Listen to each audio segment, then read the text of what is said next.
அதனால் வெறுத்து போய் அந்த ஊர்லேருந்து கிளம்பிடலான்னு சொல்லி சென்னைக்கு வந்து ஒரு வேலையில் சேர்ந்து அவள் லைஃப்பை புதுசாக ஸ்டார்ட் பண்ண முடிவு பண்ணுறாள். நாட்கள் அப்படியே நகர ஆரம்பிக்குது.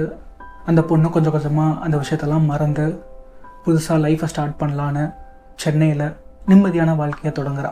கொஞ்சம் நாட்கள் முடிஞ்சு இப்போ ரீசெண்டாக திரும்பவும் அந்த பொண்ணுக்கு மேரேஜை பற்றி பேச ஆரம்பிக்கிறாங்க. ஆனால் இந்த தடவை எல்லாமே நல்லா தான் போயிட்டு இருந்துச்சு. அந்த பொண்ணுக்கும் பையனுக்கும் 2 பேத்துக்குமே பிடிச்சிருந்துச்சு. வீட்டில் எல்லாமே செட்டாக இருந்துச்சு. முக்கியமாக இந்த தடவை ஜாதகத்தில் எந்த பிரச்சனையும் இல்லை. அவங்க பேச ஆரம்பித்து 2 நாள் கூட ஆகலை. அந்த பொண்ணு 2 வார்த்தை கூட பேசலை. ஆனால் அதுக்குள்ளே எல்லாமே முடிஞ்சிருச்சு. வழக்கமாக ஒரு கல்யாணம்னா பையன் வீட்டிலேருந்து பொண்ணு ஊரில் வந்து விசாரிக்கிறதும், பொண்ணு வீட்டிலேருந்து பையன் ஊரில் போய் விசாரிக்கிறதுமே வழக்கமாக நடக்கிறது தான். அதுதான் இப்போவும் நடந்திருக்கு. ஆனால் இந்த தடவை பொண்ணோட ஊரில், அதுவும் பொண்ணோட சொந்தக்காரங்களே அந்த பொண்ணோட இதுக்கு முன்னாடி நடந்த பிரச்சனைகள், அதோட ஜாதகத்தை பற்றி, அந்த பையனுக்கு என்ன நடந்துச்சு அப்படிங்கிறத பற்றிலாம் பையனோட சொந்தக்காரங்கிட்ட சொல்லியிருக்காங்க. இது ஒன்று போதுமே. அந்த பொண்ணு வீட்டு சைடும் அந்த பையன் வீட்டு சைடும் ஒரு குழப்பம் உருவாகுது. அந்த குழப்பமே ஒரு பிரச்சனையாக மாறுது. அதனால் அந்த கல்யாணமும் நின்றுது. இப்போ இந்த கல்யாணங்கிறதுக்கு அந்த ஜாதகமும் மூட நம்பிக்கையாக காரணம் இல்லை.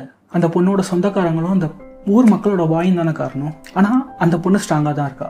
அவங்க அப்பா அம்மா ஸ்ட்ராங்காக தான் இருக்காங்க. ஏன்னா மூட நம்பிக்கைங்கிறது வெளியிலேருந்து வரதில்லை, அது நம்மளுக்குள்ளே தான் உருவாகுது. நம்ம பயம் தான் அதை வளர்க்குது. கொஞ்சம் அறிவோடு யோசிச்சா இந்த மூட நம்பிக்கை ஜாதகம்லாம் இல்லாமல் போயிடும். இன்னும் உங்களுக்கு புரிகிற மாதிரி சொல்லணுன்னா, ஒரு முக்கியமான விஷயம், உங்கள் வாழ்க்கையே மாற்றக்கூடிய விஷயம்னால் அதுக்கு இன்றைக்கி நீங்கள் அங்கே போயே ஆகணும். இன்றைக்கி விட்டுட்டா இனிமேல் உங்கள் லைஃப்பில் அந்த மாற்றம் வரவே வராது. அதனால் கிளம்பி போயிட்டு இருக்கும்போது ஒரு பூனை குறுக்கால போயிடுது, ஒரு கருப்பு கலர் பூனை.